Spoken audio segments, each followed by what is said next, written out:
Happy new year. নতুন বছরের শুরুটা আমি এভাবে করলাম, তোমরা কিভাবে কাটালে বস? হ্যাপি নিউ ইয়ার সবাইকে। 1 তারিখ আজকে 2026 সালে। কি চলছে বলো ভাই লোক?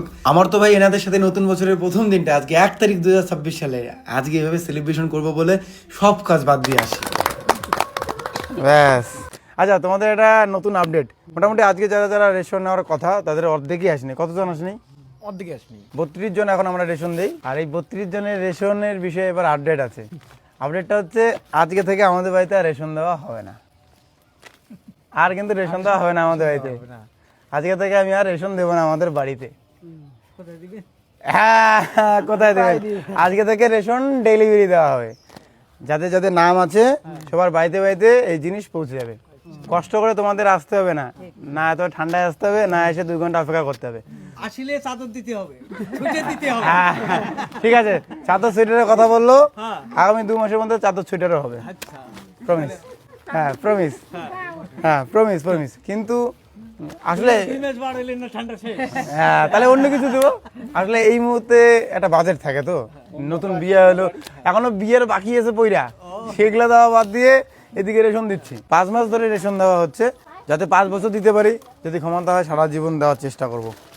রেশনের জিনিসপত্র আনা আনির জন্য যে মনোজ ভাই সবসময় হেল্প করে, নিদান দা হেল্প করে, এই সৌরভ ভাই হেল্প করতেছে।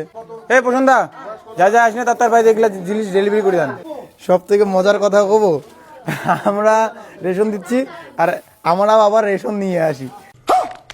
ওই সরকারি যে রেশনটা হয়, কি টাইমে যায় স্পেশালি নিয়ে আসি।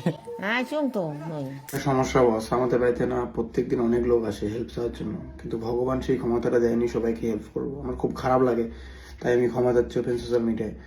আশীর্বাদ করো যাতে মোটামুটি আরো বেশি লোককে হেল্প করতে পারি। আর একটা বড় সমস্যা, আমাদের বাড়িতে যারা যারা আসেন সবাই দেখা পায় না, কেউই দেখা পায় না। কারণ আমি মাসে ঘর করতে 5 দিন থাকি। কখনো কখনো কোনো মাস টানা 15 দিন থাকলাম, কখনো কখনো কোনো মাস 1 দিনও থাকলাম না বাড়িতে। যেমন কালকে বেরোয় চলে যাবো রায়গঞ্জের উদ্দেশ্যে, 3 দিন ওখানে থাকবো, আবার বাড়িতে আসবো, আবার জানুয়ারির মিডিলে বেরোবো, একদম পরের মাসে আসবো, ফেব্রুয়ারি মাসে আসবো, একদম সুন্দরবন যাবো। ওই দিক দিয়ে অনেক ইভেন্ট আছে, অনেক জায়গায় কাজ করে বাড়িতে আসি। তাই বলে কমেডি ভিডিও করতে পারছি না। তোমরা আসো বাড়িতে, ঘুরে যাও, তোমাদের সাথে দেখাও করতে পারি না।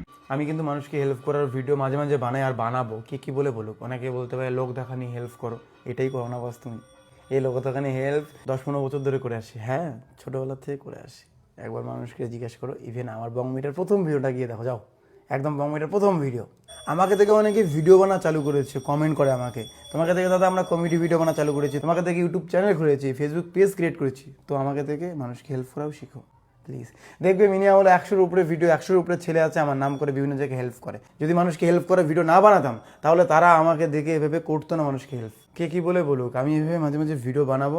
আর তোমরা যারা ওপার থেকে আছো, যারা মানুষকে হেল্প করতে চাও, প্লিজ হেল্প করো, প্লিজ হেল্প করো ভাই, শান্তিতে ঘুমাতে পারবে ভাই। কে কি বলে বলুক ভাই। যাই হোক, ওনাদেরকে হ্যাপি নিউ ইয়ার বললাম, এখন আমার মাকে বলি happy new year. Happy new year happy new year মানে হ্যাপি বার্থডে টু ইউ। এরকম সরল সাদা বাবা মা আজকে দেখো তোমাদের উজ্জ্বল ভাইকে কি বানিয়েছে বং মিডিয়া। তোমাদের সাপোর্টটাও আছে।